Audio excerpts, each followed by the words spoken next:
നമസ്കാരം. 2026 നിയമസഭാ തെരഞ്ഞെടുപ്പിൽ കേരളത്തിലെ ന്യൂനപക്ഷ സമൂഹത്തെ CPM-ന് LDF-ന് എതിരാക്കിയ ഒന്നാമത്തെ കാരണം CPM-ഉം പിണറായി സർക്കാരും BJP-യുമായി അന്തർധാരയുണ്ട് എന്ന ആരോപണങ്ങളായിരുന്നു. അതിൽ മുന്നിൽ ഉപയോഗിച്ചിരുന്ന കാരണം PM ശ്രീയാണ്. PM ശ്രീ മുതൽ ഗവർണറുടെ നിയമനങ്ങൾ വരെ കാവ്യവൽക്കരണത്തിന് ഇവർ വാതിൽ തുറന്നിട്ട് കൊടുക്കുന്നു എന്നുള്ളത്. എന്നാൽ ഈ സാഹചര്യത്തിൽ VD സതീശൻ സർക്കാർ അധികാരത്തിൽ വന്നു. ഈ ആരോപണങ്ങളുടെ എല്ലാം അടിത്തറയിൽ കെട്ടിപ്പൊക്കി ജനങ്ങളുടെ പിന്തുണയോടെ അധികാരത്തിൽ വന്നിട്ട് എന്താണ് ചെയ്യുന്നത്? ന്യൂനപക്ഷങ്ങൾക്കിടയിൽ ആശങ്ക ഒരു മാസം പൂർത്തിയാകുന്നതിന് മുന്നേ തന്നെ പ്രചരിക്കുന്നു എന്ന് വേണം കരുതാൻ. നയപ്രഖ്യാപനം മുതൽ 3-4 മന്ത്രിസഭാ യോഗങ്ങൾ വരെ കഴിഞ്ഞപ്പോഴുള്ള തീരുമാനങ്ങളിൽ നിന്ന് തന്നെ ആ സംശയങ്ങൾ ഇപ്പോൾ ഈ സർക്കാരിനെതിരെ ഉയരുകയാണ്. ആരും പറയാൻ തന്നെ പ്രതിപക്ഷത്തിൻ്റെ ആരോപണങ്ങളൊന്നും ഇല്ലാണ്ട് തന്നെ അത്തരം ആരോപണങ്ങൾ ഉയരുകയാണ്. സംസ്ഥയുടെ മുഖപത്രം സുപ്രഭാതം ഇന്നെഴുതിയ മുഖപ്രസംഗത്തിൽ നിന്ന് നമ്മൾ ഈ വീഡിയോ ആരംഭിക്കണം. അതിൽ എണ്ണമിട്ട് പറഞ്ഞ കാര്യങ്ങൾ UDF സർക്കാരിൻ്റെ കണ്ണ് തുറപ്പിക്കേണ്ടതാണ്. എന്തുകൊണ്ട് എന്ന് നമുക്ക് അവസാനം പറയാം. ആദ്യം നിലപാടെന്നാൽ ഒളിച്ചുകളിയല്ല എന്ന സുപ്രഭാതത്തിൻ്റെ മുഖപ്രസംഗത്തിലൂടെ പോകാം. ജനായത്ത സമ്പ്രദായത്തിൻ്റെ മുഖമുദ്ര സുതാര്യതയാണ്. തെളിച്ചമുള്ള നിലപാടും വിട്ടുവീഴ്ചയില്ലാത്ത ആശയദൃഢതയുള്ള ജനനായകരാണ് ജനാധിപത്യത്തെ പ്രശോഭിതമാക്കുന്നത്. വാക്കും നിലപാടും സൂക്ഷ്മതയോടെ പാലിക്കാനുള്ളതാണ് എന്ന് ഭരണത്തിലുള്ളവർ നിരന്തരം ഓർമ്മിക്കുമ്പോഴാണ് ഒരു ഭരണകൂടം കൂടുതൽ ജാഗ്രതയും ജനകീയവും ആകുന്നത്. കേരളത്തിൽ ഭരണമാറ്റത്തോടെ കൂടുതൽ സുതാര്യതയോടും ആശയവ്യക്തതയോടും കൂടി ഇടപെടുന്ന ഒരു സർക്കാരിനെയാണ് ജനം മനസ്സിൽ കണ്ടത്. എന്നാൽ ആ വിശ്വാസത്തെ തോൽപ്പിക്കുന്ന കാൽവെപ്പുകൾ VD സതീശൻ സർക്കാരിൻ്റെ ആദ്യ ദിനങ്ങൾ ഉണ്ടായി എന്ന് പറയേണ്ടി വരുന്നതിൽ ഖേദമുണ്ട്. പ്രതീക്ഷകൾക്കൊത്ത് ഉയരാനുള്ള ശ്രമം തുടങ്ങുകയും ജനക്ഷേമ പദ്ധതികൾ പ്രഖ്യാപിക്കുകയും ചെയ്തതോടെ വലിയ പിന്തുണയാണ് സർക്കാരിനുണ്ടായത്.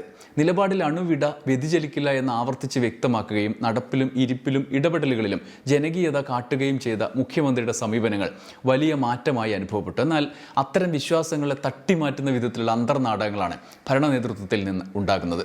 കേരളത്തിൻ്റെ പൊതുമനസ്സ് വിലക്കിയ PM ശ്രീ പോലുള്ള പദ്ധതികളിൽ സർക്കാർ സ്വീകരിക്കുന്ന വ്യക്തതയില്ലാത്ത നിലപാടുകളും അനിശ്ചിതത്വവും സതീശൻ സർക്കാരിൻ്റെ പ്രതിച്ഛായയെ ബാധിച്ചിട്ടില്ല എന്ന് പറയാനാകുമോ?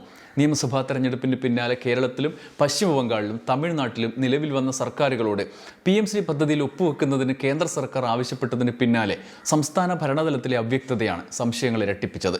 സംസ്ഥാനങ്ങൾക്ക് അർഹതപ്പെട്ടതും നിയമപരമായി അവകാശപ്പെട്ടതുമായ കേന്ദ്രവിഹിതം നൽകണമെങ്കിൽ PM ശ്രീ നടപ്പാക്കണമെന്ന തിട്ടൂരമാണ് BJP സർക്കാർ പുറപ്പെടുവിച്ചിട്ടുള്ളത്. സംസ്ഥാന വിഹിതം തടയാൻ കേന്ദ്രത്തിന് അധികാരമില്ലെന്ന് തമിഴ്നാട് കേസിൽ സുപ്രീം കോടതി വ്യക്തമാക്കിയതിന് ശേഷവും കേന്ദ്രം സമ്മർദ്ദം പയറ്റുകയാണ്. BJP ഭരിക്കുന്ന പശ്ചിമ ബംഗാൾ സർക്കാർ അധികാരമേറ്റതിന് പിന്നാലെ കരാറിൽ ഒപ്പുവെച്ചു. തമിഴ്നാട്ടിൽ മുൻ സർക്കാർ നിലപാട് പിന്തുടരുകയാണ് വിജയ് സർക്കാർ. എന്നാൽ കേരളത്തിലാവട്ടെ മുൻ സർക്കാർ ഒപ്പിട്ട ശേഷം മരവിപ്പിച്ച കരാറുമായി ബന്ധപ്പെട്ടുള്ള തുടർ നടപടികളിൽ വ്യക്തമായ നിലപാട് പറയാൻ പുതിയ സർക്കാരിന് സാധിക്കുന്നില്ല. അധികാരത്തിലെത്തിയാൽ പദ്ധതി റദ്ദാക്കുമെന്ന് പ്രഖ്യാപിച്ചവരിൽ നിന്നാണ് ഇത്തരം സമീപനം.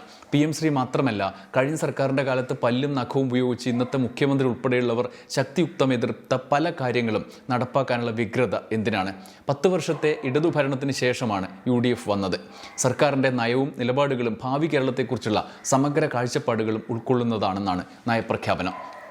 ധനസ്ഥിതി, വികസന മുരടിപ്പ്, തൊഴിലില്ലായ്മ, ആരോഗ്യ പ്രതിസന്ധികൾ, വിലക്കയറ്റം തുടങ്ങിയ ഒട്ടനവധി വിഷയങ്ങളിൽ കൃത്യമായ സമീപനം നയപ്രഖ്യാപനത്തിൽ ഉൾക്കൊള്ളിച്ചു. എന്നാൽ നയപ്രഖ്യാപനത്തിലോ സംസ്ഥാനത്തെ സാമ്പത്തിക സ്ഥിതി സംബന്ധിച്ച ധവളപത്രത്തിലോ ഒരു വരിയിൽ പോലും കേന്ദ്ര വിമർശനം വരാതിരിക്കാനുള്ള അതീവ ജാഗ്രത എങ്ങനെ സംഭവിച്ചു? ഈ ആശങ്കയ്ക്ക് ഒരു ഭാഗത്തു നിന്നും ഇത്രയും ദിവസങ്ങൾക്കിടയിൽ മറുപടി ഉണ്ടായിട്ടില്ല. സംസ്ഥാനത്തിന് അർഹതപ്പെട്ട വിഹിതം ഉൾപ്പെടെ കേന്ദ്രം തടഞ്ഞു വെക്കുന്നതായ പരാതി മുൻ സർക്കാരിൻ്റെ കാലത്ത് പ്രതിപക്ഷം കൂടി ഉന്നയിച്ച വിഷയമാണ്. ഭരണം മാറിയിട്ടും കേന്ദ്ര നിലപാടിൽ ഒരു മാറ്റവും ഉണ്ടായിട്ടില്ല എന്നിരിക്കെ നയപ്രഖ്യാപനത്തിൽ അതിനെക്കുറിച്ച് പരാമർശിക്കാത്തത് കേവലം ഗവർണറുമായുള്ള ഏറ്റുമുട്ടൽ ഒഴിവാക്കുക എന്ന ന്യായീകരണത്തിൽ ഒതുങ്ങുന്നതാണോ? ഗവർണർ വിസമ്മതിച്ചാലും നിയമസഭയിൽ അക്കാര്യത്തെക്കുറിച്ച് ഒരു വരി പ്രസ്താവന പോലും നടത്താൻ സതീശൻ സർക്കാർ മടിച്ചത് ഏവരെയും അമ്പരപ്പിച്ചതാണ്. കേരളത്തോടുള്ള കേന്ദ്ര അവഗണനയ്ക്കെതിരെ ഒരു പ്രമേയം പോലും നിയമസഭയിൽ വന്നിട്ടില്ല. ഇതിനൊന്നിനും സമയമായില്ല എന്നതാണ് വിശദീകരണമെങ്കിൽ മറ്റു പല കാര്യങ്ങളിലും കാട്ടുന്ന തിടുക്കത്തെ എന്തു പറഞ്ഞ് ന്യായീകരിക്കും? ഗവർണറുടെ അമിതാധികാര പ്രവണത എന്തുകൊണ്ട് എതിർക്കപ്പെടുന്നില്ല?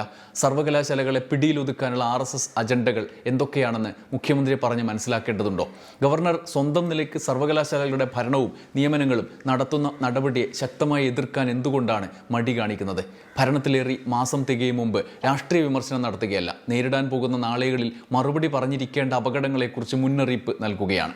കേരളത്തെ പുതുയുഗത്തിലേക്ക് നയിക്കാനുള്ള ജനവിശ്വാസവുമായാണ് അധികാരമേറ്റത്. അവിടെ കാണാച്ചരടുകളുള്ള കരാറുകളിൽ ഏർപ്പെടുന്നത് കേരളത്തിന് വലിയ അപകടം ചെയ്യും. സുതാര്യമായ ഭരണം ഭരണകൂടത്തിൻ്റെ മുഖവിലാസം അതല്ലെങ്കിൽ ഒളിക്കാനുണ്ടെന്ന് ജനം വിലയിരുത്തും. മടിയിൽ കനമില്ലെന്ന് നാലാവർത്തി വിളിച്ചു പറയുന്നവരുടെ ചില വിക്രിയകൾ ഇന്നാട് കണ്ണു തുറന്ന് കണ്ടതാണ്. അവരുടെ മടിയിലും മനസ്സിലും കള്ളത്തരങ്ങളുണ്ടെന്ന് ജനം വിധിയെഴുതിയപ്പോഴാണ് പകരം അധികാരത്തിൻ്റെ പടി കയറി പുതിയ നേതൃത്വം എത്തിയത് എന്ന് മറന്നു പോകരുത്. തങ്ങൾ ജയിച്ചതിനേക്കാൾ എതിരാളികൾ പരാജയപ്പെട്ടതിൻ്റെ കാരണങ്ങളെക്കുറിച്ച് മനസ്സിരുത്തി പഠിച്ചാൽ മേലിലെങ്കിലും പിഴവുകൾ തിരുത്താനാകും. എല്ലാ കാലത്തും എല്ലാവരെയും കബളിപ്പിക്കാനാവില്ലെന്ന സാമാന്യ തത്വം ഭരിക്കുന്നവർ മറക്കരുത്. ഓരോ ഭരണാധികാരിയുടെയും കസേരകൾ ഇവിടെ ഇരുത്തിയവരുടേത് കൂടിയാണ് എന്നാണ് സുപ്രഭാതം എഡിറ്റോറിയൽ പറഞ്ഞ് അവസാനിപ്പിക്കുന്നത്. ഫെഡറൽ സംവിധാനങ്ങളാകെ പൊളിച്ചു കളഞ്ഞ ഒരു കേന്ദ്ര സർക്കാരിൻ്റെ കീഴിൽ പ്രതിപക്ഷ പാർട്ടി ഭരിക്കുന്ന കേരളം പോലുള്ള സർക്കാരുകൾ ഇരകളാണ്, ഇരകളുടെ സ്ഥാനത്താണ്.